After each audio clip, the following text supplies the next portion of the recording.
Ready?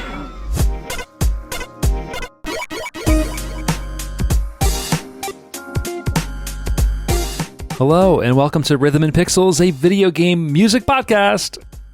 This is episode 30-1 of the show, the start of season 30, World 30. This is a huge, monumental moment. 30 worlds. That's a big game. That's a big game, Pernell. We're your hosts. My name is Rob. And I'm broke. And every week we listen to great video game music of all consoles and all generations. You're not broke. Oh, man. In the last 2 weeks, the hits that came to me, they were all self-inflicted, mind you, but still. I had to get blood work done. I got to get an MRI soon. Oh. I got my OLED Switch in the mail. That's not about the real stuff here. You got the Switch. Oh, yeah, I had to get the painful stuff out of the way, but then I got the Switch. Oh, you moved your data over? Oh, yeah, it took me all weekend to move 900 gigs. That was an investment of time. 900, yeah, almost a terabyte. Almost a terabyte of game data on the Switch. I had to move over. I tried to copy it off the hard drive, off the memory card to a hard drive. It said it will take 21 hours because I don't have a hard drive on the actual computer that can handle, so I was going to do it from the memory stick to an external. Right. Oh. So I was like, that wasn't happening. So I quit and just accepted I got to download it off the server, which freaks me out when it comes to like the idea of like maintaining data when the Switch eventually dies or Nintendo's store shuts down or whatever's going to happen. Right. But I'll have to figure that out soon. But I did that. I moved all the data over, and now I'm like trying to like juggle what game to play. I got Metroid Dread in the mail. I'm ready to get into that, but I started playing Metroid Fusion first. So now I'm playing that. And I'm playing Gloomhaven which is a board game, but it's got a digital version now. So how is that?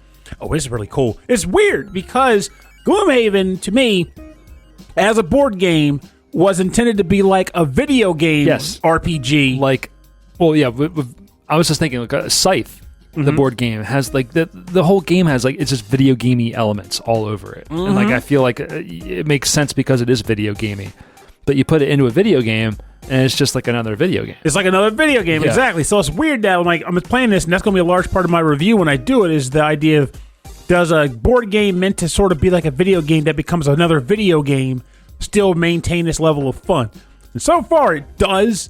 It just seems weird in that, do I want to just go back and play Gloomhaven? The answer is probably going to be no, because the board game has so many bits and bobbles and I was pieces. going to say, the board game box is like the biggest box ever made for board games. That's a lot of bees. It's a lot of bees. But then the other thing I bought in addition to the OLED Switch was I succumbed to my usual habit of buying discounted money. I had a one-day offer at Target. It was like, 10% off. Back on that grind. Back on the grind. Yeah, it was like right. 10% off store credit to Target.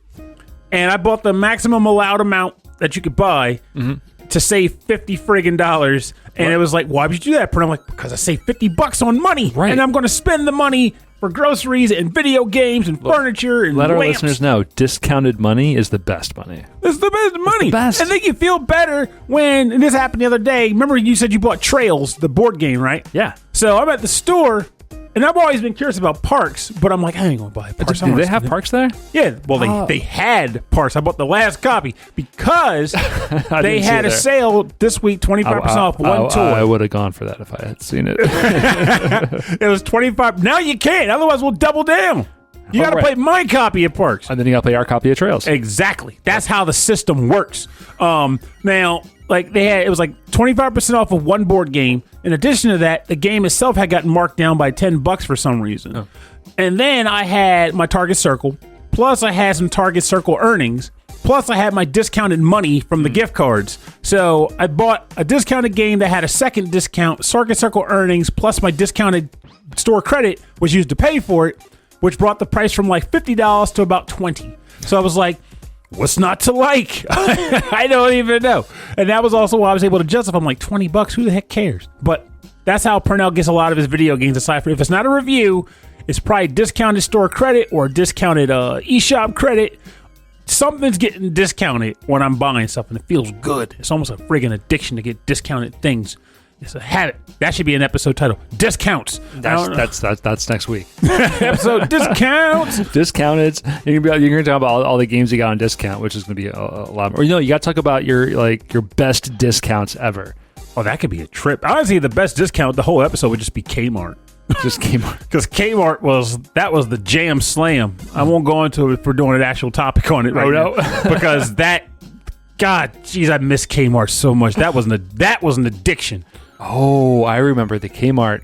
I remember your Kmart addiction. Kmart addiction. It was damn near like a scam. Because we were going to see Mike when he lived down in Virginia. And he'd be like, oh, another Kmart's down there. I gotta stop at Kmart. Ain't got time. I gotta go to Kmart. They don't know me down there. It was a trip, man. In certain cities, there was always that where you get like the discount and then take them over to GameStop. Man, I had a system. I had systems. Man. We had one with a friend. Our friend we called the Randall Scandal. The Randall Scandal. Oh my God! So many fond memories of getting good deals. You're like the group of con men going into the casino in Las Vegas, and you're like, okay, all right, we're gonna give them the old razzle dazzle, and then we're gonna give them the Phil Collins. You know the Phil Collins special, and what that means is a specific con, right? But like you're going into the Kmart, and you're like, we're giving them the Randall Scandal. The Randall Scandal. And here's the beauty of it, though. Ultimately, I made sure in a way it was how I'm going to say it, but I made sure to never lie. You lived by a code. I lived by a code to not lie. Like Dexter. That's right. There's a Dexter code. You don't lie, but there's no shame in omission. And that's how it works. That's funny. Wow. What did I do this weekend? We did apple picking this weekend. We got so many apples. There's pie coming, applesauce coming. So Saturday went apple picking. I ate like 4 apples just walking around. You just because you're picking them and you're like, how do they charge you for the apples if you're eating them while you walk? Is no, grocery store grapes? You charge to get in, and they pay. They charge you for a box. So basically, you could be that guy who pays money and just goes under a tree and just eats apples all day, and then fills the box up and takes those apples home. That's what we did. Oh my God! So many. That poor employee walks like all these rinds. It was beautiful. If you're in Pennsylvania, go to Lynn Villa Orchards. It was very pretty. They have good hot sauces out here too. Hot sauce. The place was huge. They had. I didn't get a chance to see everything. We spent almost all of our time in the orchard, and it was packed. There were so many people there. But then yesterday which was Sunday, we ended up making applesauce, double batch of applesauce. I made apple bread. Apple bread, amazing, so good. Apple bread. What else did I make? Oh, we put apples and oatmeal. So many apples. Put apples in the salad. Apple salad, Pernell. Just start throwing apples. I still have this giant box of apples. I'll have to make more apple bread. It was really good. I made it's a Swedish tea ring, which is an enriched dough with like sugar and butter in it. And then I make an apple filling, and I fill it in there, and I wrap it up so it's like spiraled, and then I bake it. So it's like this big thing. But I posted it, I think, in the Discord under Rob's Bread Basket channel, and it looks like a giant monster blob. But then Rachel, my cousin, came over yesterday. We watched a movie, and it was amazing. I cut it open, and the filling was evenly distributed. Gooey? It was cooked perfectly. It was super gooey, and I made a glaze. I put a glaze on top of it. Oh, yeah. It just looked terrible. It was food that looks terrible but tastes great is the best. But with bread that's different. So it looks terrible and like misshapen. That means that it might not be cooked thoroughly. Because one spot might be bigger than the other. No. So you were concerned. I was very concerned. And it's sad to hear this too, because on one hand you're like, I have tons of apples. We're making all this stuff. Meanwhile, last night I just threw away a bag of apples from the grocery store because, in usual Purnell fashion, it all went bad. Look at my disapproving look. It's a big look, and I get it. I can't keep fruit from going bad. Does it help that I'm dressed like a high school English teacher? You really are. He's got one of those like flannel vests. I'm just looking for him to pull out a pipe. No, this is actually sweatshirt material. Yeah. The material, the actual material doesn't matter. We know what it looks like. I got this from Old Navy because it looked like cool. It was like Graham. And hello, I'm a wise professor. I was like, I'm gonna adjust my age. Hello, everyone. I hope you're ready to learn today because I have a lot to impart upon thee. The world is a turbulent and crazy place. The world is a vampire, and I'm here to suck your knowledge. Set to Dre, yay. All right, so this week we are doing another composer focus, but we're doing a music of the composer focus, and we're going to get into that. We're looking at the music of Koichi Sugiyama, famous for Dragon Quest. And all the dragons that quested for them. Yeah, and all the subsequent Dragon Quests that came. God, there's so many of them. And Dragon Quest is this man's opus. So we're going to start by saying we understand a lot of the man's problematic views. If you want to learn more about them, go to wikipedia.com. Funny enough, I only learned about them because when it was announced that he passed away, I was already like, "Oh no, it's unfortunate. I'm sorry." So I went to do my my goodwill wishes, and like a friend of mine had already been there before me, and he was like.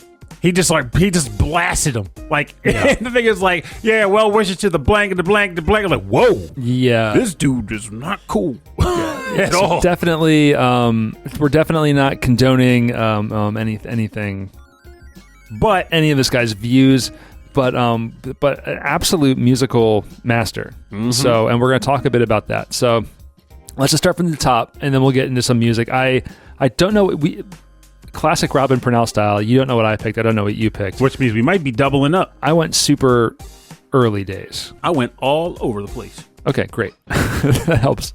Okay, so he died this year in September at the age of 90. So he was born in 1931. And fun fact, he was actually, up until his death, the oldest living game composer. Oh, that makes sense. That all tracks. He was classically trained in the 50s and then went on to directing and composing for Fuji Television in the 60s and the 70s and the 80s. Mm-hmm. He did Gotcha Man. Oh, that was him. Okay, well, at least one of the movies I've been looking up. So it wasn't until then that he then, in the 80s, contacted Enix and sent them a fan letter regarding a shogi game that he loved. And it was just being like, hey, I love this game. I think it's fantastic. And Enix was so impressed, and they were shocked that someone of his like caliber in the film industry like wrote to them. And so they were like, oh, maybe we should ask him to like do some work for us for a game. And so they were like, all right, well, hey, why not write some music for game? If you like video games, why not write some games for the PC-88 system? And so his first project was in 1985. It was called World Golf. And then a year later, he composed a little game called Dragon Quest. And that was the beginning of, well, everything traditional JRPG. Yeah, and then with his classical background, with his orchestral background, symphony background, he went on to do many orchestral arrangements of all the Dragon Quest music.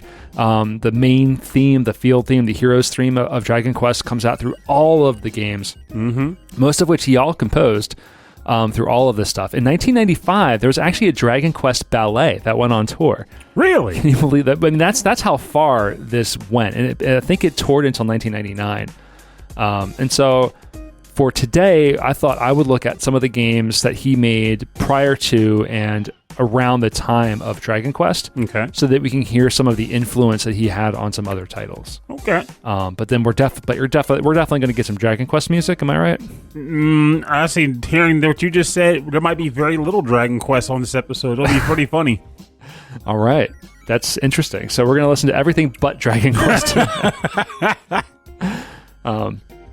So we should also say in the next few episodes, there may be a little bit of a gap. So there might be a gap a week coming up, or a mixtape coming up, which is very possible. And that's just because we have some life stuff going on. We won't be able to get to record right away.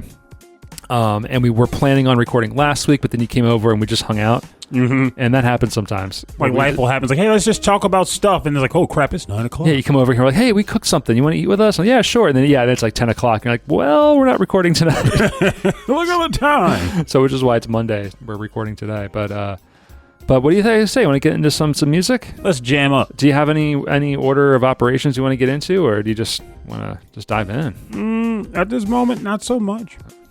I'm ready to just partay. Well, this is the odd number episode. This is the first episode of season 30. Yeah. Don't mess it up.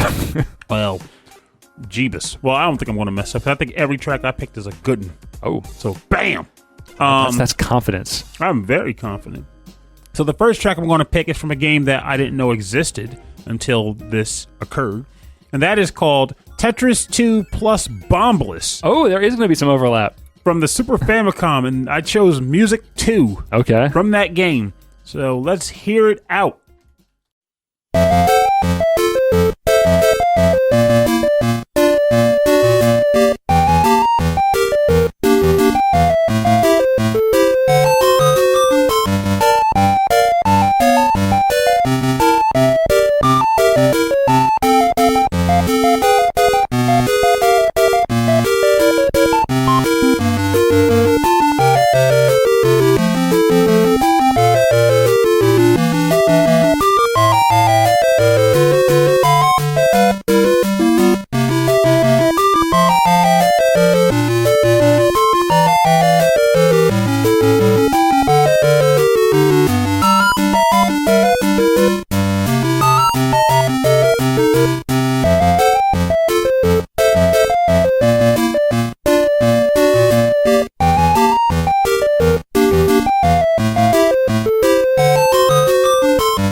listening to Music 2 from the game Tetris 2 plus BomBliss on the Famicom, composed by, You always do that. You know what I'm talking about. Koichi Sugiyama. So this has a Famicom and Super Famicom soundtrack. Mm-hmm. Which both of which are really cool. I didn't even realize it because my brain was like just focused on the Famicom version of it, and lo and behold, there was a Super Nintendo one too, or Super Famicom one too. I think I chose a track from the Super Famicom version, but we'll probably listen to that one later on during the show. Also, they're not back to back. So Tetris 2, the sequel to Tetris. Now, think about this, like, two things. First, in regards to the track itself, Actress. I was surprised. Like, the reason why this gelled for me so much is that while I'm positive it wasn't intentional because there's no way it could have been, this surprisingly gave me memories and thoughts of Little Nemo the Dream Master. Yeah, I can get that. Yeah, that definitely has a very whimsical, childlike sound to it. Oh my gosh, Pernell. Childlike. Well, we watched Paddington Bear. Did you? Wasn't that awesome? Was it good? That was so good. I told you. That movie, I had no idea. Like, we were watching it, and my friend was like, this is one of the only movies on Rotten Tomatoes to have a perfect score. I cried so hard at the beginning. We immediately watched the sequel right after the first movie. It was that good. Oh, there's a sequel. Yeah, there's a second one. And it was also really good. Oh, it's amazing. Okay. And people were listening just like, Paddington Bear. It was so good. It was so good. You feel it in your chest. Like, it's one of those movies you watch that just feels good. Like, I can't even convey in words what makes Paddington Bear such an amazing film. But, sweet baby Jesus, it's up there for me. And it's stuck with me. We're getting loud about it. And Christy's like, what movie are you talking about? Paddington Bear, of course. Bear. Oh, it was so good. So have you played this one, Tetris 2 / BomBliss? Not this Famicom one and not whatever BomBliss is, but I do know that in America, we did just get a general Tetris 2. And my understanding was that BomBliss was probably what the whole bomb aspect of Tetris was, because it only existed in Tetris 2. It never carried over to any future sequels or anything, but there was like this mode where like when you made a line that contained a bomb, the bomb would blow up. Right, and so when you make lines, the lines don't just automatically go away. You have to make lines that have these bomb pieces in it that explode, and that's what this BomBliss thing is. Mm-hmm. That's all it is. So I guess in America, they just released it as just Tetris 2, but maybe in Japan or in other parts of the world, they were like, they had to call it different. Like, this isn't truly Tetris. This is an added component. Tetris is so iconic. Everyone loves Tetris. Everyone knows Tetris. Everyone's played it a billion hours. So if you add something new like that, maybe they were afraid to call it just Tetris on its own. That's true. And it's funny, too, because the fact that we have had future Tetris games, most notably being that one Super Tetris where you had, not Super Tetris, but that one Tetris game on the PlayStation where you had the explorer who was digging down. And there was also, most notably, Tetris DS, which had tons of different cool modes, variations of how to play Tetris.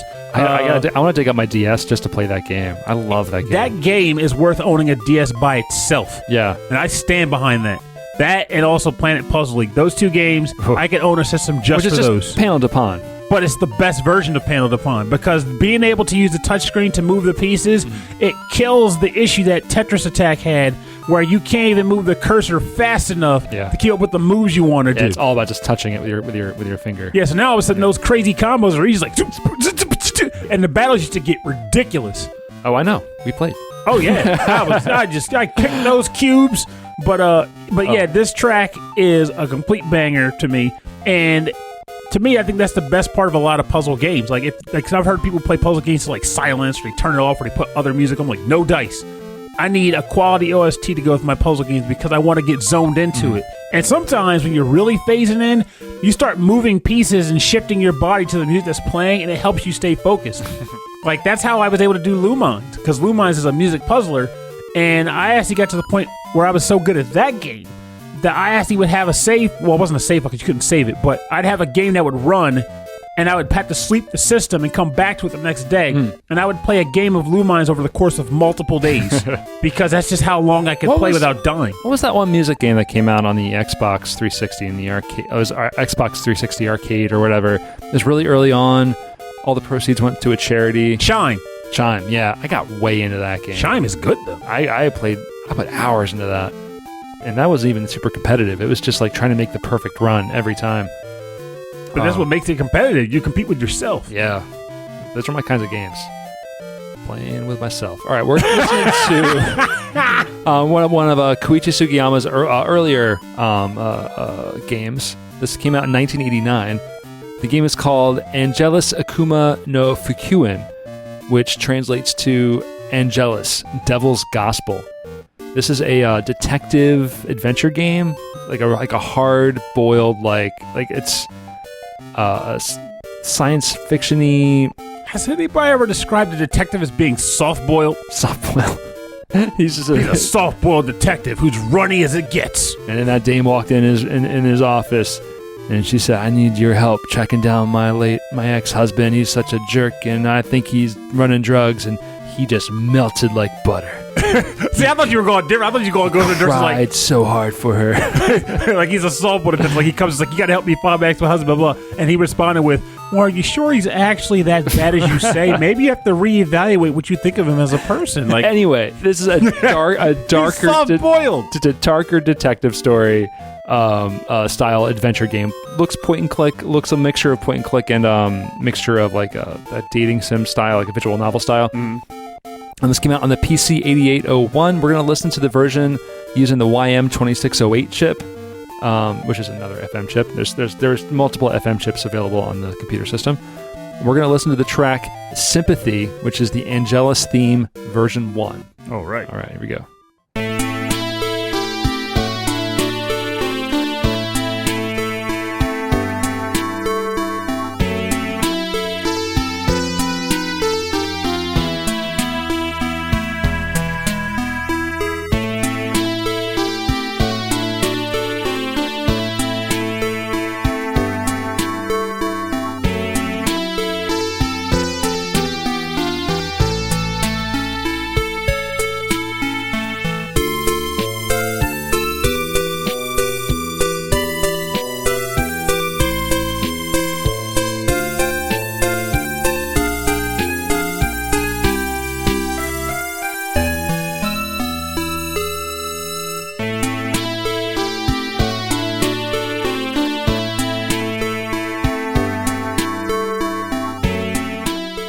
You're listening to the track Sympathy, which is the Angelus theme from the game Angelus Akuma no Fukuin for the PC 8801 using the sound chip of the Yamaha 2608, composed by Koichi Sugiyama.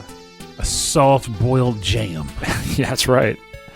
I'm going to be on that for a while. A Japanese adventure game on the PC 88, mostly text. Not going to know much about this. Not at all. But definitely has RPG vibes to the music, right?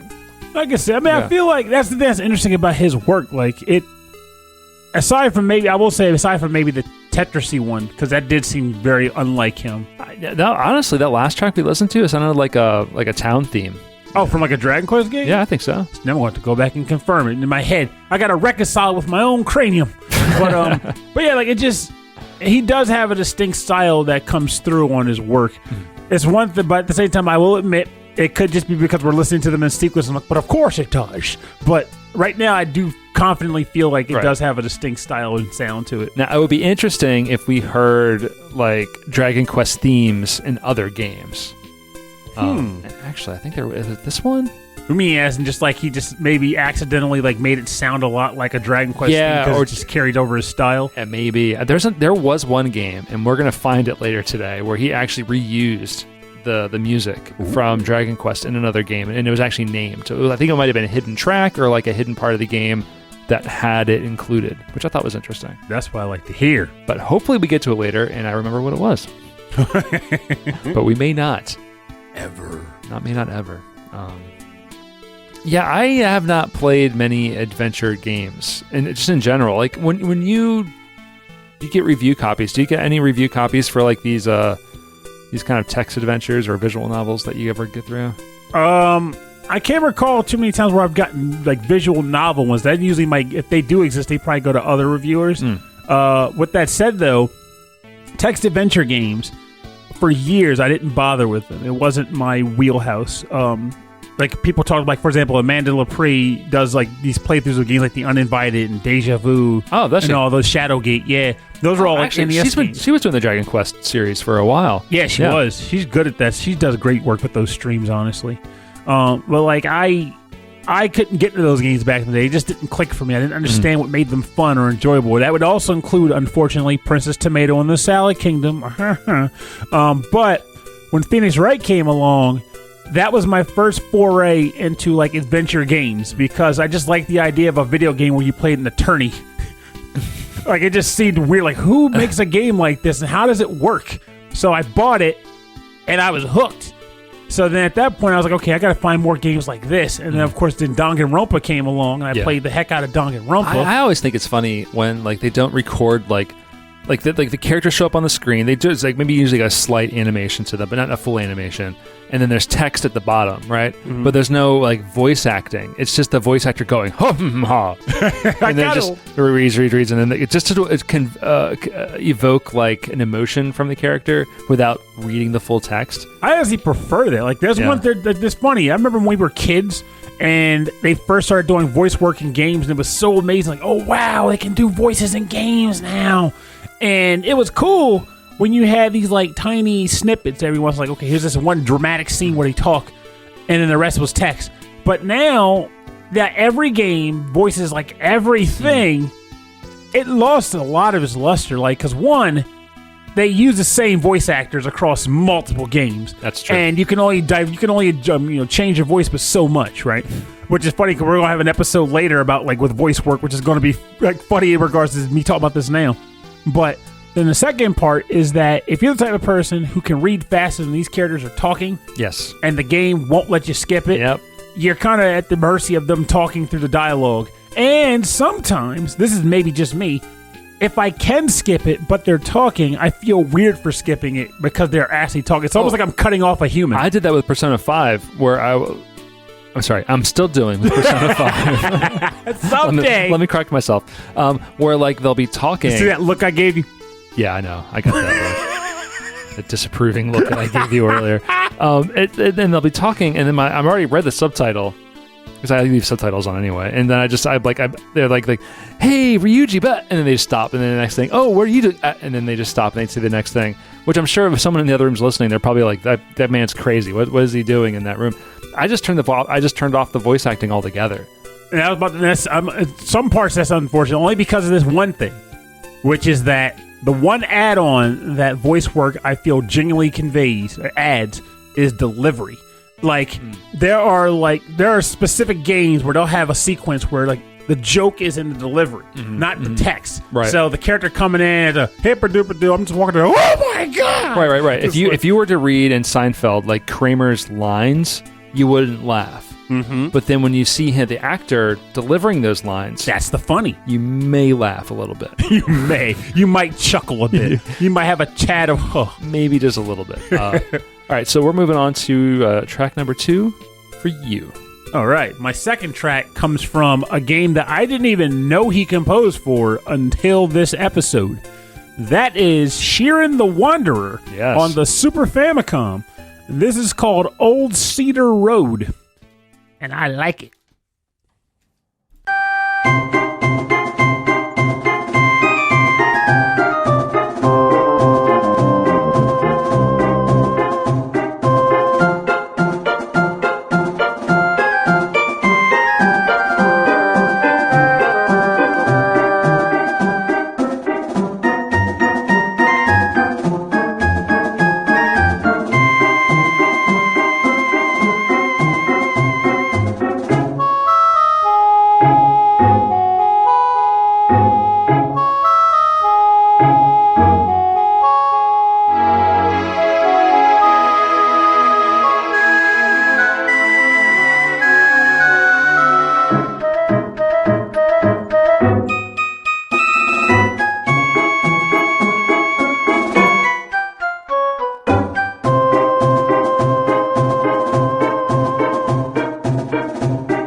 are listening to Old Cedar Road from the game Shiren the Wanderer on the Super Famicom, composed by Koichi Sugiyama. So, fun thing about this, there actually was one prior to this, I believe, but for many people, this is considered to pretty much be the first roguelike game to have come out.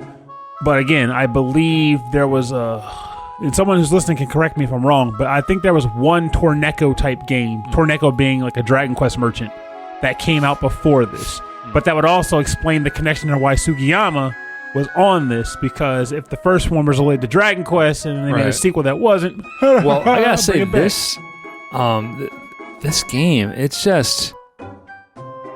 like this music sounds modern to me, like modern RPGs and video games sound like this. But I think that's because of his background and his like experience. Like he just put transferred over into this. Yeah, and this came out with 95 or something. Like, this is incredible.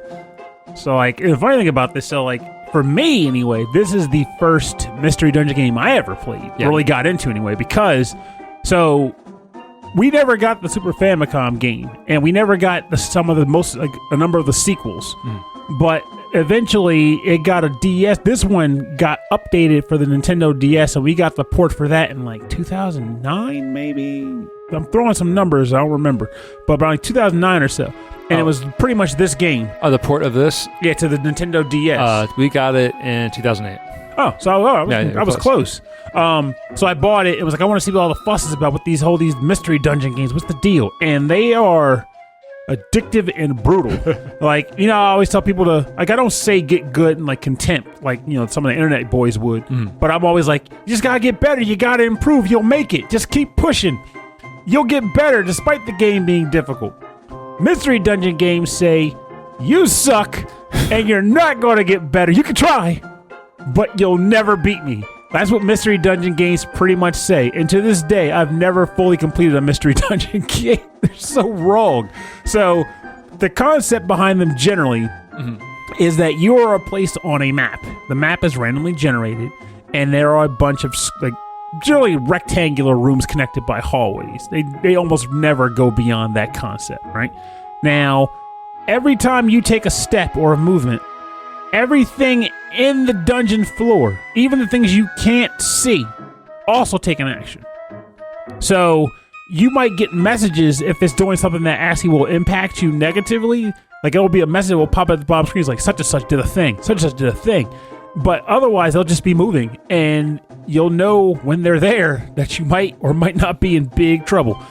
And there's some interesting concepts to these games that makes them fairly unique and devious. So that's why these are called Mystery Dungeon, because they are randomly generated maps and enemies and things like that. It goes a little beyond that even, too. So, first thing, I'm going to finish that last point. So the enemies sometimes, like, first thing, you might be under a floor, and there's like an enemy type that will eat other enemies and level up. So you can't see him, but you might just start seeing these messages pop up like such and such consumed demon, leveled up. Such and such consumed demon, leveled up. And you're like, oh my god, I gotta get out of here before this thing finds me. He's eating everything. And it freaks you out. You can enter a floor, and then when you show up, something called a monster house occurs. And it'll just be a room overstuffed with monsters. To the point where, like, you're pretty much gonna want to run because they will overwhelm you if you're not smart about how you fight them. So it's all random. Like, you don't know. And the most devious aspect of these games to me is that early on, they always are like, you'll find items on the ground, like a weapon or a shield or like a herb or whatever for healing. Then you'll pick it up and like, you got the bamboo sword or you got the medicinal herb. But the further you get in the game and the harder the levels are, eventually it'll start things like question mark sword, question mark herb, question mark shield. You don't even know what it is. That is very roguelike, because the original Rogue games, you would pick up items like potions that were just called like red potion. In every game, that red potion could be doing something completely different. Yep. It might heal you in one game, it might turn you into a bunny rabbit in another game. That's what this does too. Because like you might be in a situation where it's like, oh crap, I'm going to die, I better eat this random herb, and the herb is just like, nah, this actually is the thing that kills you, and the herb will actually murder you. And they all end up having names, and you can go eventually, like you can get like appraisal scrolls, which are rare and special. Right. Or you can go to a location in a town if you find one in the dungeon, and they'll let you appraise all the stuff for you. Wow. And you'll be like, oh, whoa, good thing I didn't eat that. That's a murder herb. This is more like Rogue. than other roguelike games that I've heard of so far. Yeah, because that's the trick. So just like how Metroidvania just kind of lost its way, we talked about that a few episodes back. Roguelike did the same thing. The terms. They had a reasoning for what they were, and it worked for a while. And then over time, people just started willy-nilly using it to convey the loosest aspect of what it means. Wow. Like the fact that people will call Hades a roguelike. I'm like, okay, at this moment I accept it, but is it really? No, this is roguelike. Yeah. Hades is like roguelite. In fact, some people did start using that, roguelite. Light. Sometimes I hear you say roguelike, I think that you're saying roguelite. Which I could be, depending. There's a really good podcast of Retronauts that you can find all about rogue and roguelikes. And they get into the history of the original Rogue game, like what it means, like how the game was developed, and like what Rogue was then and what roguelikes are today and how it evolved. It's really, really interesting. Also, actually, I got to correct myself on something. It's like games are like language. It just evolves over time. I got to correct myself on one thing, though. I realized that I actually did play one other roguelike before this. I just didn't know it was a roguelike. What's that? Because it was my true first roguelike. That was Azure Dreams on the PS1. Okay. Because this came out originally in 95 on the Super Famicom. We didn't have a chance to play it. It didn't come out here, so we didn't get it until well after Azure. 15 years old, didn't have a Super Famicom. That's correct. We didn't have a guy that knew how to pull pins out of carts. But in a sense, Azure Dreams was my true first one, and that game was crack for me. Yeah. Literal crack. They're addictive, right? Like having something new every time and learning something new every time you play. Oh, we were watching... I told you earlier we had my cousin Rachel over to watch movies. We watched a Tom Cruise action movie called Edge of Tomorrow, in which it's this weird future where aliens have invaded the Earth. Oh, I remember that movie. Yeah, and Watch, Rinse, Repeat. yeah. They changed the title in some area. It was called Live, Die, Repeat. Yeah, but like not everywhere they changed the title. Really? Yeah. Like you find it on Amazon, it's still Edge of Tomorrow. But so he's out there fighting these monsters, and then he gets killed and wakes up the next day. Wakes up the previous day, and he has to do it over and over and over again. And then eventually, like he learns where all the monsters are going to be. He learns how to save everybody. But like that's just kind of like there's way more to it than that. But as we were watching this, I look at Rachel, and I'm like, this is a roguelike. He keeps dying and learning how to do it better over and over and over again. I gotta tell you though, man, it's one of my favorite action movies. And now I feel like I gotta call Rachel and tell her this too. But so, Edge of Tomorrow is a great movie, I thought, and it sounds like you guys agree. Yeah, for being Tom Cruise, it's all right. But like the whole movie itself was awesome. Yeah. Now, I think that's a large part of why I like that anime Re:Zero so much. Because when Re:Zero came about and I learned about what the premise of that show was, I was like, this is messed up. Like, Edge of Tomorrow does it in the cool way. Whereas, like, he's this guy, he's a trained soldier. He's not the best. He was kind of like new at the time. He was like a fledgling soldier. Yeah. He was dodging the draft essentially. So he was like never trained. He was just like a guy. He was a guy. Yeah. But he comes in, he goes through the paces, he gets killed. He comes back and he starts getting better and stronger. And he maintains what he could do. Like when he died, he would come back and he was always a little better, a little smarter. Yeah. We were talking about that. We were like, oh, he's doing this so many times, but he never increases his muscle, maybe just his memory. And that's just it. Because he can't. So Re:Zero's like that too. But the thing about that show is that the main character gets quote unquote isekai'd into an anime world, like a fantasy world. But this is a world with magic, dragons, and all this stuff. All the fun stuff. But he has none of that. He thinks he's got powers. He's got nothing. He can't use magic. He has a little bit of like momentum ability because just from like I guess like some weird like transition thing and like some of the stuff he used to do back at home. Like he would train for wrestling, so he had that. But the thing that is both good and awful for him, and what also really drew me in the show, is like in Live, Die, Repeat, whenever he dies, he gets reset back to a save point. And then he can try again to get it right. But he can't tell anyone that he's doing this. But here's the sticky wicket that makes it actually suck. He remembers everything, including the pain and the trauma. Yeah. So I remember watching like the first episode or two, And everyone's like, this is an amazing show, Pern. You're going to love it. And I was watching, I was like, I don't know how I'm going to feel about this, man, because if they don't address the actual trauma was happening to him, I'm not going to be happy about this show. Not because I want to see this guy suffer, but because the reality of it. It's the reality of it. This is trauma. And the thing is, they go in on it, like in a way where it's like, I've never seen a show do this before. Well, that's interesting. They touch on that in Edge of Tomorrow because he's doing this with a super soldier. He rescues and tries to do this all with, who's played by Emily Blount, and so he's doing it over and over, hundreds and hundreds and hundreds of times. He has to watch her die over and over and over again, and apparently she had the power before, and that's why she was made a war hero. Because she killed so many aliens or something, but it's because I forgot about that part. She had the did power it before, and she remembered somebody, and she had to watch that person die over and over and over. So they bring it up eventually in the movie where he's like, it's just like touched on and almost like there's probably more to that maybe in the original script or something, but there's a whole part of the movie where he spends a whole day where he instead of going to fight and try to figure it out, he gets on a motorcycle and just rides away and spends a day just drinking. And he's like, I'm not doing it today. I can't do it. And then, of course, the aliens come and invade Britain, and he take him out there too. You can't escape it. But anyway, that's a cool movie. I'm gonna check out Ray Zero. Yeah, I'm only gonna warn you though. I gotta warn you though. It is heavy. Like my former coworker, her daughter was watching it, and I was like, "How old is your kid?" And they were like, "Well, about 15 or 15 or so." I was like, "Okay, well, I get it, but I'm just letting you know."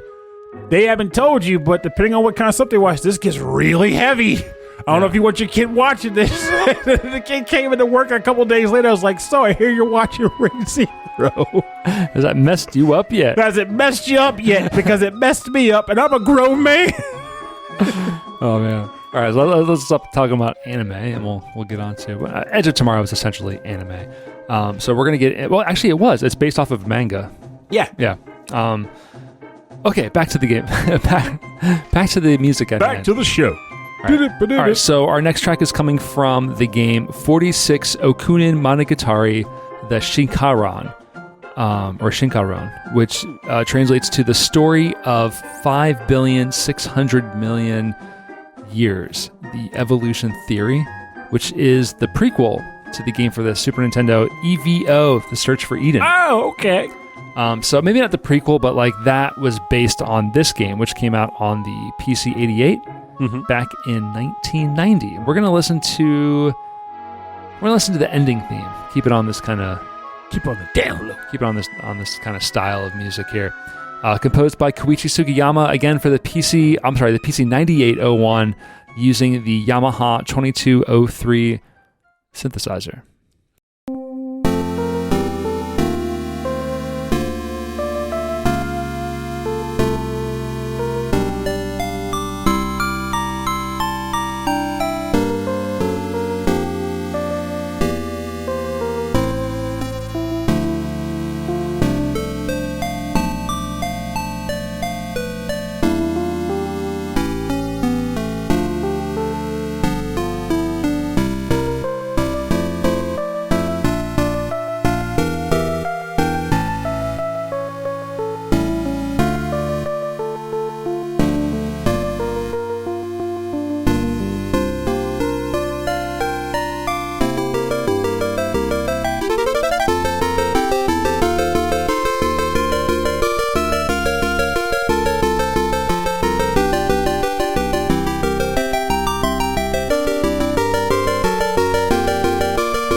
Okay, Pernell, that was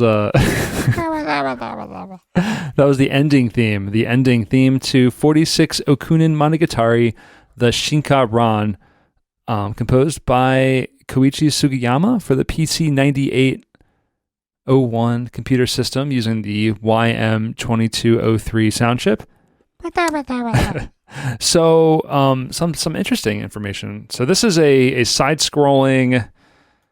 It's a side-scrolling action game, except that it kind of tells a mythical story, like a fake story of evolution on Earth. Okay. So you start as fish and protozoa, and then you become dinosaurs, and as you're fighting other monsters and enemies, there are other animals, and you earn evolution points. So is this really? So you said this came, but after, Evo. This came after Evo. No, so this came out in 1990. EVO was then released on the Super Nintendo in 1992 in Japan. That's one of my games where I regret not ever playing it because it comes up in a lot of dialogues for retro games that you have to play on the Super.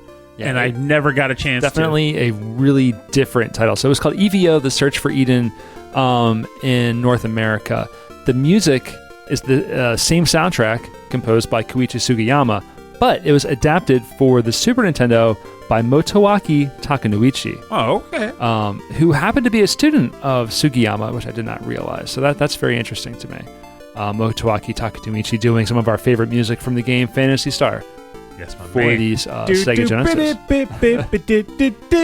Cybernetic Carnival. But yeah, definitely Takenouchi on more of that prog rock, jazzy tip. The Phantasy Star 4 is one of my top boys. Oh, me too. That's an incredible soundtrack. Where Sugiyama is definitely on this grand fantasy classical.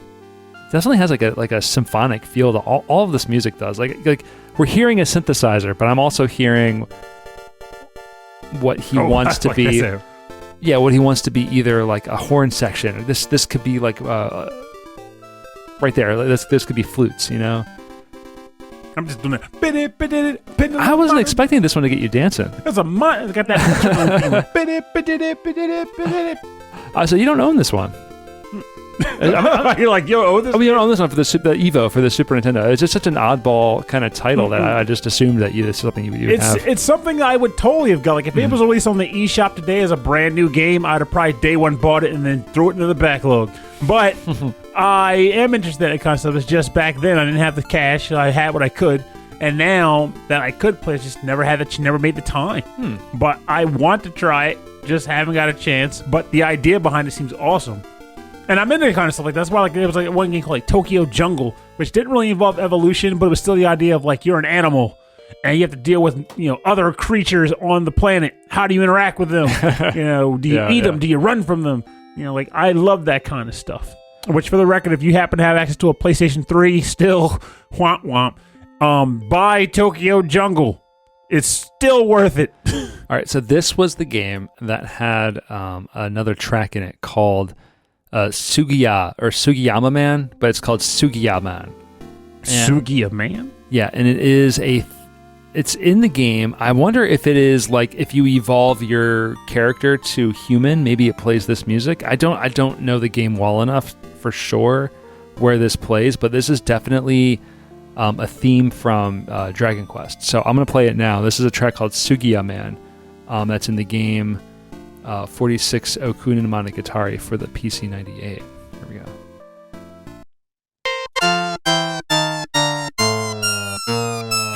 It's all messed up though. I like when games that kind of stuff, but this is definitely the Dragon Quest Overture. Yeah.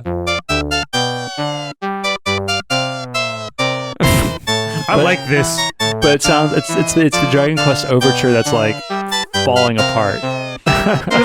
This harkens me back to the I tell you about back in the day about how the Lunar games worked with the dancers. Yeah. How all the dancers had the normal dance theme, but then the one that was really bad the singers. But the one really bad singer had the terrible butchered version of it. That gives me this vibe right here. You picture the guy's you're going to see the orchestra. everyone says they're great, but I don't know. And they go up there and play like, I'm like, this is horrible. Who likes this? That was, I forget which episode it was, but it was a month or so ago that we played them back to back. I thought that was so funny. It makes me wonder. I don't think this exists really, but I would like it would take forever, or unless people contributed, but a list of games that had tracks that were intentionally composed to sound bad. Not tracks that people thought were bad. But intentionally made to sound quote unquote bad. That is interesting. I would be very curious to know about that.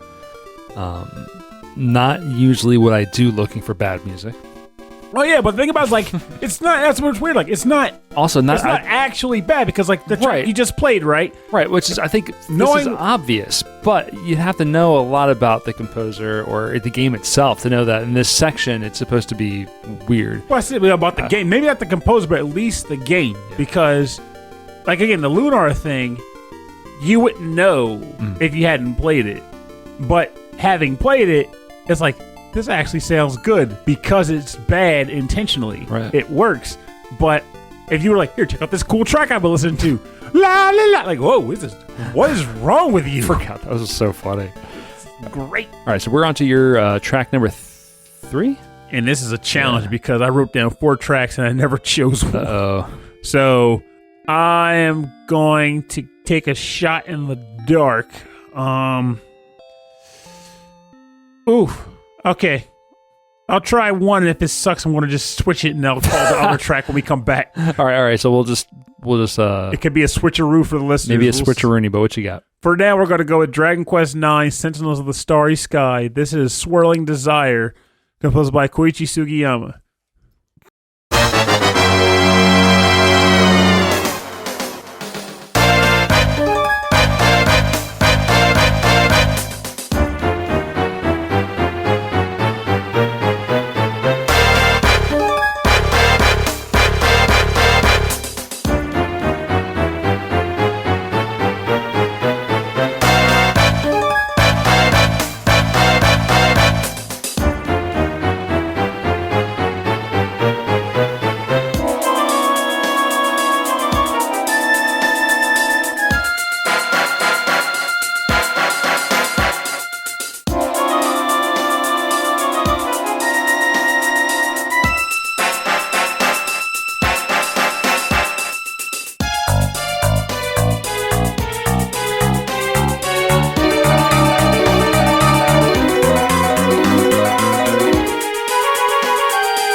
Welcome back. You're listening to Swirling Desire from Dragon Quest. Oh, delicious porridge.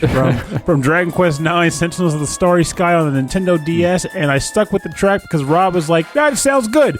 And I wonder if he was just like, no, I don't want to look for another track. So we're going to keep this goober head. And okay, a little bit of both. A little column A, a little column B. I think this is really dynamic because there's so many like little parts to this that are flying in and out. It's very orchestral in like the best way. It's a spoiler alert. So narrative-wise, from the games I've played through, mind you, because I still could go back and play a number of Dragon Quest games. I feel like Dragon Quest VIII is my favorite. But as far as overall gameplay experience that I've had so far, no, keep in mind also, Dragon Quest XI I heard might give 8 a run for his money. I need to get back to that. But as far as like gameplay and experience goes, Dragon Quest IX hands down was my favorite one. Like, I played this game to death. And it even had like an online mode you can play with your friends. Like Mike and I used to travel to like the Virginia to like Best Buy for like Dragon Quest events that they would have at the Best Buy stores to trade maps with other players. Oh, wow. And then drive back to Delaware. Like I was obsessed with this game, and I still have my file. My main character was a barbarian named Red Sonja, like from the old like 80s like movie. Yeah, oh, yeah. She fought with Conan. Yeah. Like that was my thing. Like, it was like a barbarian named Red Sonja. And just quad 9 or triple 9 damage all over the place with this character. I had like a cool build for it and everything. I loved this game. I can't gush about it enough. And I'd be happy to see this get a hit back on like the Nintendo Switch with some added content or something. I don't know. There's a lot of games. I feel like the DS was like your system. Like the first Nintendo DS, you were just all about it. I was. And to this, I still will. Like, it's hard to go back to old systems sometimes when you're, because between me already buying games as a collector type and doing lots of reviews, it's hard to go back to old stuff just because time's not there. But with that said, when I can squeeze it in, I'm all back on this. I'm playing Metroid Fusion now off of the 3DS Ambassador program, so I'm using it for that. I've been up Shiren the Wanderer again because of this episode. And quite frankly, I did look into this game again to see if my save file still worked. Because of this episode also, and it still works. But the DS, I still think, I've had this chat with some friends recently, like, what's your favorite Nintendo system right now? And I want to lean into the Switch so hard, even though people give me this guff about, it's clearly the Super Nintendo. I'm like, let's stop letting nostalgia talk for you, all right? It's not the Super Nintendo, despite it being really good. Like, I want to say it's the Switch, but in my heart of hearts, no, we know what it is. I want it to be the DS with most notably the 3DS, because the 3DS has the DS library as well as the DS library. It's the combination. Yeah, but like if you go back, I think the majority of games that you loved and probably put the most amount of time into was the original Nintendo DS. Oh, wholeheartedly, hands down. But when you do the whole favorite console thing, you got to look at what it brings to the table. And if it can let you play multiple consoles, including the one that you loved, you gotta give it to it. The game console that I probably put the most amount of hours into, it only had like 9 games for it. It was the Radio Shack Pong System 2. Hey, what? Had about 4 or 5 different game modes. Were they all Pong? All Pong. I'm just joking. No, you're not. You're dead serious. No, I did. I see. Oh yeah, I owned a few of these things. I see your face. No, yeah, because it was just 2 paddles you can connect it to the RF switch behind the TV, and it was either 1 player, 2 player, 1 player controlling 2 paddles. There was a hockey mode where instead of like getting it to one side, you actually had to get it into like a little goal. It got me thinking clever. again. It's good. You got me thinking again about like how old we are compared to some of our listeners. Like, how many of our listeners remember when you had to take a screwdriver and unscrew two screws from the back of your TV and then jam 2 forks behind them and screw it back in order to connect your system to the television set? Yeah, that's where the antenna was, and so you hooked up your game console to where the antenna would go into. Yep. And you could play Atari. There was something really surprising and just cool about the thoughts. Like, to hook up a game console, you used to need a screwdriver to hook up a game machine. Yeah, now you're just jamming cords into things. Or the back of the NES only had 2. It didn't have stereo. It only had the 1 audio output. So if you looked at the back of the other TVs, you had left-right channel and video. This one you had video and 1 channel. Some people took splitters to that too. I don't know how it actually ultimately worked. It would just split it out to 2 different. It couldn't differentiate which one. Yeah, it would just reduce the signal by half, and you'd have to just turn the volume up. That's how that would work. I would imagine that's unless like the splitter had like some kind of power to it. But at the same time, you couldn't tell me that as a kid because we're all at a friend's house like, we're going to bop to Christos. Oh, stereo. I wish it was stereo. It wasn't until like that sound chip was used in the Game Boy that it was doing stereo. So I also kind of wonder now, like, did the update? I have to look into this because I didn't own one, but I wonder if the updated NES had stereo or if it was mono up until Super Nintendo came along. It would have been mono because they would not have even if the console could produce stereo sound, the games weren't. The sound chip could not produce stereo sound. Oh, the sound chip couldn't. No. So even if they were like, hey, now this new NES can handle it, future game carts can do it. Yes. They still couldn't do it because the sound chip couldn't handle it. Right, because the music wasn't. It's not like they recorded the audio and stored it on the cartridge. Mm-hmm. They recorded the game data Oh, and it was run through the sound chip. And the to data produce ran through the sound. synthesizer, and the synthesizer played the music. Right. It's which is what makes game music so, especially older game music from the 80s and 90s, so unique. It was being played off of a synthesizer on the machine. It wasn't recorded synthesizers, then played like playback. This is Rhythm and Pixels, ladies and gentlemen. I can tell you. It's interesting to me, and I love the way that it evolved from there. And some of this amazing music from Koichi Sugiyama, relevant, bringing it back. Bring it old school. But I think it should be interesting. It's so good at using it. Like people classically trained in all sorts of other media formats, coming in and then writing music and composing music for these tiny little sound chips that could produce like 4 sounds at one time. Incredible stuff. Like they worked with the limitations way better than anybody else.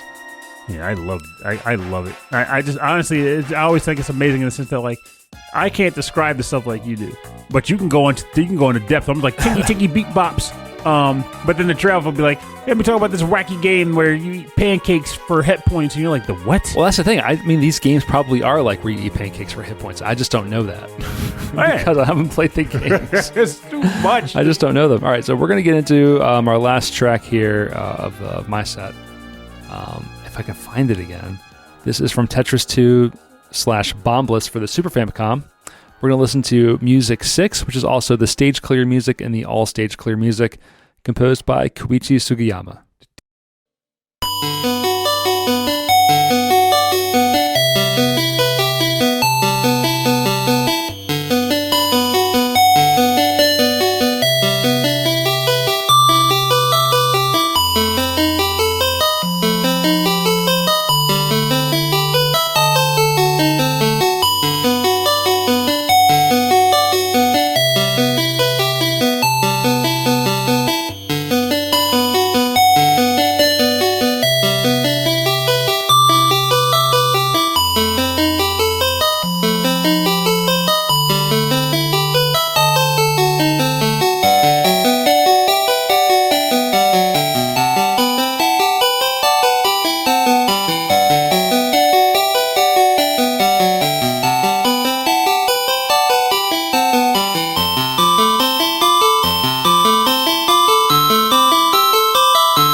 So you're listening to background music 6 from the game Tetris 2 plus BomBliss. This is not the Super Famicom version, I'm sorry. This is the Famicom version. The Super Famicom version, it was produced by Bulletproof Software, which has made some awesome soundtracks with composers that I don't know the names to, but they are definitely not Koichi Sugiyama. This is a beautiful song. I like it. There's a section coming up that I'm just obsessed with, where it harmonizes. Right here. That's so cool. It's like a good lullaby. Yeah, it is. It's kind of a sleepy time sound. Now blow up those bombs. Yeah, bombs first. And then it goes up. It's longer for a Famicom track. Right here. Put you down to sleep Now, Pernell, you are so tired. That's such a beautiful song. So I thought this was also ending music, but it's actually just background music 6. So this is the 6th background music. I don't know if you can change the background music as you play. I'm going to assume this is like old Tetris game, like the other Tetris where you pick the background music before you start. Yeah, this isn't like, final boss Tetris style. Who plays this? I can't. Now you got me wondering how a Tetris boss battle would work. I guess it would be. The typical idea would be versus like 2 different players on the left and right, but there's ways to get around. Like you could have like a monster living inside of like the Tetris box, and you're trying to hit brick lines around it to hit it and do damage. That'd be kind of cool. And at the same time, he's like attacking you by launching like angry blocks up. Like you could have an avatar at the top of the screen, and he's trying to launch blocks up to stop him from like moving the pieces around. There have been so many variations on Tetris. I'm sure that exists somewhere. If not, someone's missing the boat. Yeah. There was a version I had. It was on a shareware disc, like floppy disk. I used to play on my old PC, like way back in the 90s. It was called DA, and it was like super, super, super customizable Tetris, but mixed with columns. Mm-hmm. So columns, it was like little columns of diamonds or gems, right? Yeah, gems. Like there are essentially 3 blocks of different colors. And you had to like kind of line up the colors to knock them out. In this game, it was Tetris shapes, but different colors in the blocks. And so you can knock them out line by line, or you can knock them out by the colors that you lined up as well. So it kind of combined the 2 games. Yeah, and then also you can change like how wide the field was. You can change how many variations of blocks were going to come down to sizes of the blocks. You could play straight columns or straight Tetris. It was such an old school game. It was using like the old ASCII like characters to do it. So it pulled the dynamic 2 games in one before Puyo Puyo Tetris did it. Probably, but it was actually playing it at one time rather than like swapping it as you played. But I remember it because I was talking about it on one of the Discord servers. I think it was on the VG Embassy Discord server, and Keyglyph actually went out and found it on the Internet Archive, because I looked for it. But looking for a game that's just the 2 letters DA is very difficult to do. So maybe she knew about it, and she was like, "Hey, I found it for you." And I was like, "Wow, awesome." I miss Keyglyph. Is she even in this scene anymore? She was doing Twitch stuff for a long time, but I kind of lost track of that. And she was good peoples, but she also had a habit of like not giving out too much detail for contact info. Yeah, under the grid, as it were. Yeah, which I understand. I respect that. Oh, you better believe it. 100%. But as 2 people who live online. Oh yeah, I gotta respect that. Mm-hmm. All right, so this is a nice sleepy track. Time to turn this one down. I think it's actually funny because I did come from the gym, mind you, but still I'm like yawning. The track is doing its job. You're getting all sleepy over there. So we're gonna get into our part of our show that we call the bonus round. Oh, don't yawn. Please don't yawn. It's getting close to 10 o'clock. Pumpkin time. The bonus round is where we play covers and remixes based on our theme.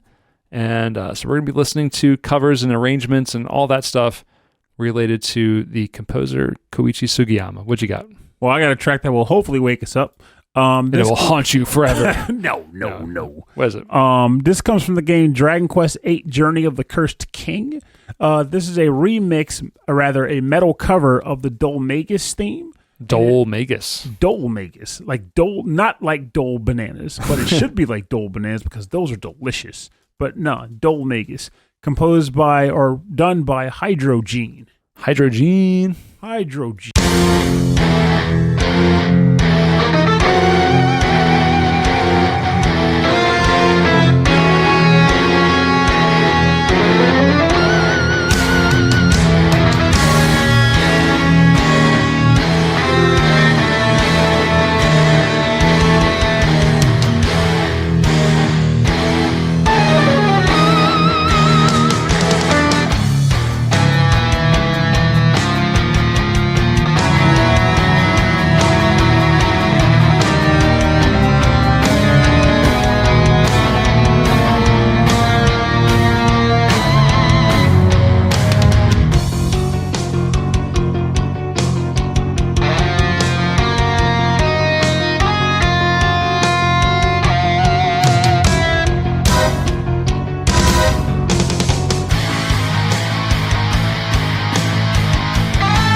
You're listening to the metal cover of the Dhoulmagus battle theme from the game Dragon Quest VIII Journey of the Cursed King, covered by Hydrogene, originally composed by Koichi Sugiyama.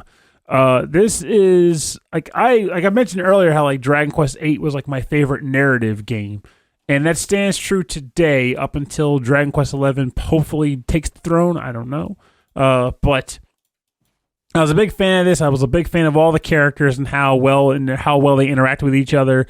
I love the fact that this was the game that pretty much cemented Dragon Quest as this series that, for whatever reason, decided to have a British dialect for all of its characters. So did they not have it until this one? Yeah, because it was the first one where they actually had like spoken dialogue.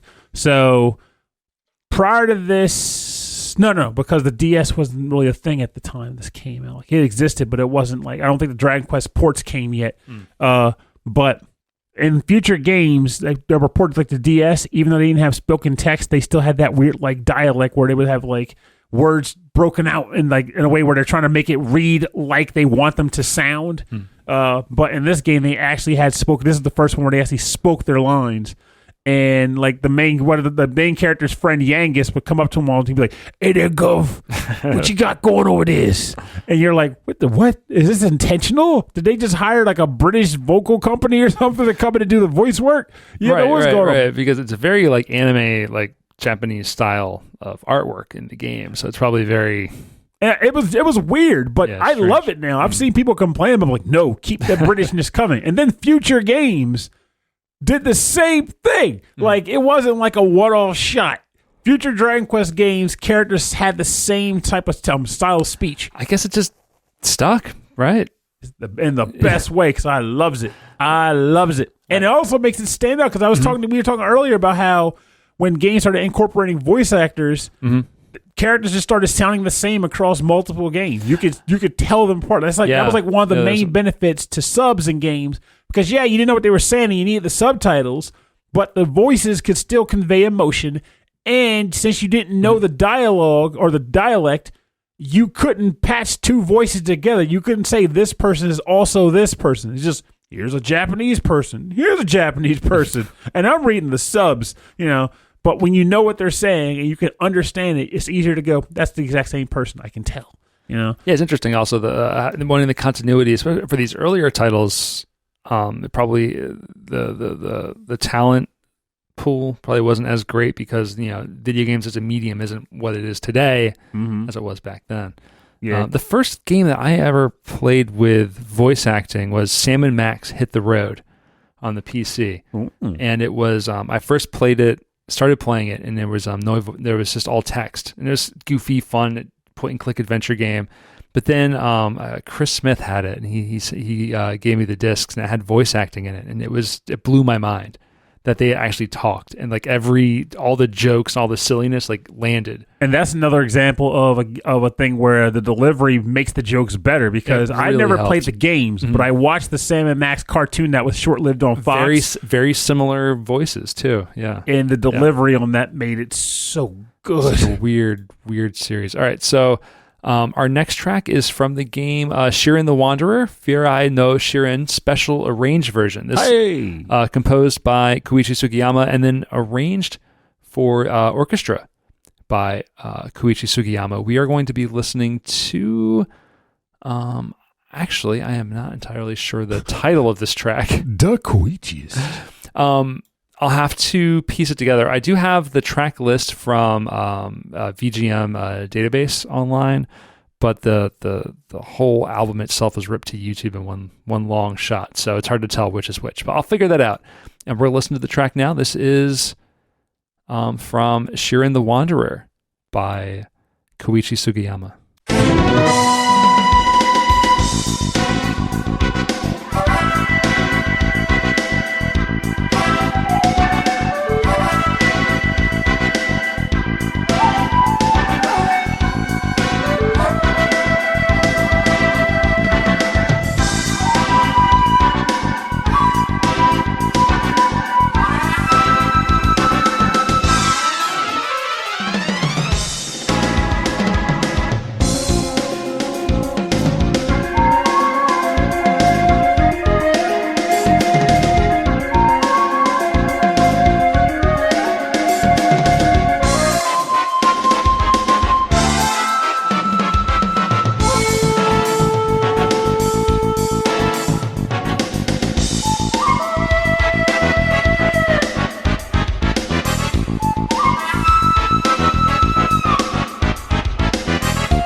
Yes, that was the Monster House music. Thank you, Purnell. You're welcome.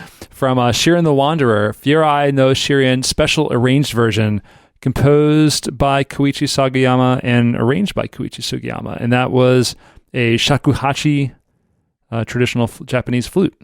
And it's interesting, too. Like, I love the fact that they started playing. Like, wait a minute, that's the Monster House. That's a track I almost picked as the other version. I was like pulling up like the track list. I'm like, okay, which one is it? And you're like, Monster House. I knew it. Like, great. So I chose that one because it was the funkiest track on the album. Loved it. Loved every second of that. And it's the most tense, too, because I explained how Monster Houses work. Yeah, I had no idea. That's really interesting. They can kill a run just like that. Especially if you warp onto a floor inside of one. Sometimes you'll land on a tile that will teleport you into a Monster House flat out. You're like, oh, this is bad. I can't get out. So you better hope you have an escape item handy or you're going to die. Well, for more information on the bonus round, go to rhythmandpixels.com and make sure you have an escape item handy.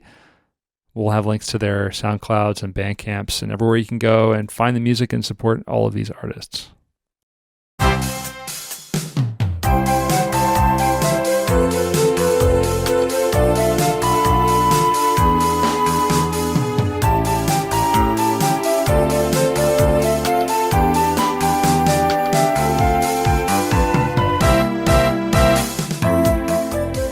I want to thank you for joining us on this episode of 30-1 of Rhythm and Pixels. This is the music of Koichi Sugiyama. Fantastic music all around, by the way. A lot of good stuff. So we played only a handful of Dragon Quest tracks today. Which is kind of nice, too, because you got to figure, I want to say at least 50% of this catalog is Dragon Quest. A lot of music, a lot of the arrangements and orchestrations and all that stuff is Dragon Quest. So the fact that we were able to pull what we did feels good. Like, I feel like it does a better service towards the overall catalog that was brought to offer throughout his career. Yeah, I feel like we represented the Sugiyama man. The Sugiyama beat. Yeah. So if you like what you're hearing, and you want to let us. Clearly, the pumpkining has occurred.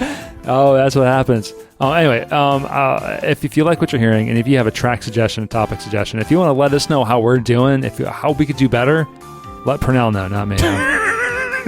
Purnell can take it. Address it to Purnell, but you can send it to our email address. rhythmandpixels@hotmail.com. And then if you want to know a full track listing from our episode and full access to all of our episodes and everything else that's happening, go to the website. rhythmandpixels.com. Check us out on youtube.com/rhythmandpixels. We have a 24/7 VGM radio station playing nothing but 8-bit and 16-bit classics and deep cuts. And you can check us out on Facebook and Instagram and Twitter. You can look us up as Rhythm and Pixels, all one word. My dog is freaking out. Oh, what she's doing. And then if you have a Discord, check us out on Discord. I'm going to go check the doggy real quick. Yeah, that's weird. Yeah, everything's fine. Someone was just outside walking their dog, which made my dog upset. So you're not walking me. I don't like this. If you want pictures of my dog, go to Discord, our Discord server, which is at the top of our website, rhythmandpixels.com. And if you want to help support the show, the best thing you can do is just tell people about it or hit the subscribe button and just listen to the show and enjoy the show. That's all we really ask. If you'd like some cool stuff about the show, like t-shirts that you can like put on your body with our names on it, you can go to rhythmandpixels.com/merch. And on our merch page, we have all sorts of cool t-shirts and hoodies and long sleeves and tank tops and all sorts of crazy stuff with the podcast logo, with video game sound team logos on them, all sorts of cool stuff. Even some in-jokes from the show, like lobster racing that you can check out there, and Rhythm versus Pixels. No, it was a TGIF versus Capcom. You can check that one out there. I still wear that shirt regularly. So yeah, and actually I have a handful of shirts here for a giveaway that we're going to do very, very soon. One is the first test printing of the original classic logo shirt. One is a misprinting of the Run VGM shirt. And the other one is the proto Rhythm and Pixels shirt that my nephew made. I think that would be kind of a cool thing. Which is... Is that the keytar? Yeah, that's me with a keytar. in our old old logo on the shirt there. You're on there too. So yeah, we'll be giving those away pretty soon. Probably do that through an episode contest. So we have a few shirts there to give away. Yes, I know. And we could also you can also support us by going to Patreon at patreon.com/rhythmandpixels. You get access to exclusive content, exclusive monthly content, weekly content, cool stuff like stickers and mugs and more t-shirts. And we also like to thank all of our Patreon members at the highest levels at the end of every episode. So we'd like to thank Frankly Zappa, Kristen, Mike Myers, Ulf Persson, Fashion 8060, Andreas Milberg, Brian Pitt, Cameron Warma, Carlos Kung Fu Carlito of the Heroes 3 podcast, Chris Weisner, aka Musashi219. Didn't he celebrate a birthday recently? Yeah. I don't even. Now you got me wondering. I've been so focused on my own hell maybe birthday. Happy late or early birthday, Chris Weisner. Christopher Shenstrom, Davey Cakes, David Taylor, Harold Howard, Justin Schneider from XVGM Radio. Check him out on xvgmradio.com. I'm pretty sure that's what it's called. Michael Bridgewater from Forever Sound Version, VGM podcast. Also, MeBreeze64 kicking out the demo scene tunes on Twitch that you never knew you wanted in your life. Rage Cage, Reinhardt Selkova, Sleepy S'more, Steve Miller, Taco, the Autistic Gamer 89, and Ed Wilson from the VG Embassy. What's up, Ed? Hi. We're doing a show soon. Yeah, that's right. Pernell's tagging along. Is that what's happening? You're jumping in. You're invading the embassy. I'm invading the embassy as a spy, and also that should be the narrative. But also, he's coming on here eventually. We just got to coordinate it. That's right. We just got to set that up. So pretty soon we're gonna have a lot of crossover with the VG embassy, which I'm really excited about because we missed Retro World this year. Yeah. That's what we didn't, but we're gonna because I think they actually are doing it in like another week or two. Oh, yeah. Well, I'm not going. But no, that's what I'm saying. We're gonna miss it, but we haven't technically missed it yet. But we're gonna. Not super excited about that level of crowds. But maybe next year. But like, yeah, I mean, the past 2 years we've been going to visit Ed and see Retro World up there. So I kind of missed that time. So we'll be doing that soon. Fingers crossed next year that can happen. Yeah, fingers crossed. I'm still not super sure about MagFest. But anyway, thank you to all of these Patreon members and many, many more for your continued support of just our show and what we do in every week. So we haven't picked a topic for next week, have we? Not yet, because we had to shift the potential one, but we can come up with something. Oh, we can come up with something real good. I bet you I can do it right now. Pine cones. Well, I guess technically we still could do our variation of monsters. Well, we can start. We can kick off the October, which we usually do. We usually do our own topic before we have our Patreon episode. So maybe we can do that. Yeah, let's do that. All right, next week is monsters. Robin Purnell monsters. Monsters. Real monsters. Okay, actually, now made me thinking about that. That's right. And our Patreon episode will be a little late this month. Might have been early, but it's not. It's going to be late. So it'll actually be the month of October. Patreon episode will be in the month of November, and it will be like November, like that first week. Monster, yeah, like that first week of November. But it'll be all about monsters. Monsters. Doing the monster mash. So the cover for the episode should just be Paul Anka, and only like 2 people will get the joke. That'll be this week. I'll just keep photoshopping Paul Anka all over. It'll be like Sim City, so with Paul Anka City. Yes. Okay, so thanks for listening to the show this far, and I hope you enjoyed all of the music of Koichi Sugiyama. I know I did. Oh, it was a great time. I want to plug Hammock, KVGM Radio. Hammock! Just like I'm loving what he's doing. It's just been. I'm loving what he's doing. Every episode, killing it. He's good. Killing it. Funny thing is, I'm actually getting more VGM podcasts in than I used to because it ends up happening.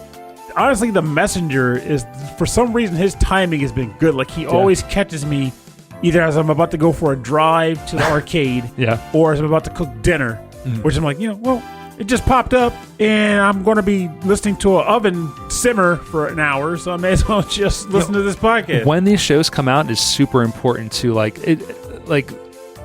the listener, right? Like, I forget which show I got really, really into. Maybe it was the Legacy Music Hour, but they used to release on a specific day. I think it was like a Thursday or a Tuesday, and I looked forward to that day. And it was the perfect timing because then I was like, oh, I have a commute, so I get to listen to it these days, which is why I chose Wednesdays for this show.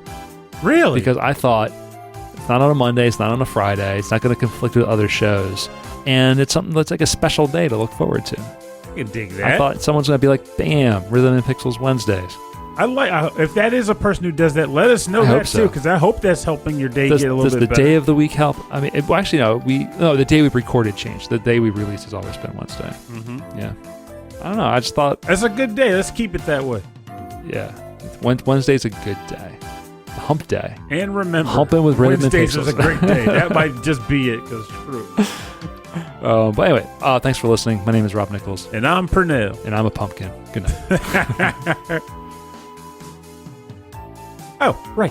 And remember. Oh, my God. No, I was joking. I was like, no, and remember was going to be Wednesday. But no, actually, and remember could be a twofolder, really, just different aspects of things, which is one, the idea of games being hard. Did that come up again?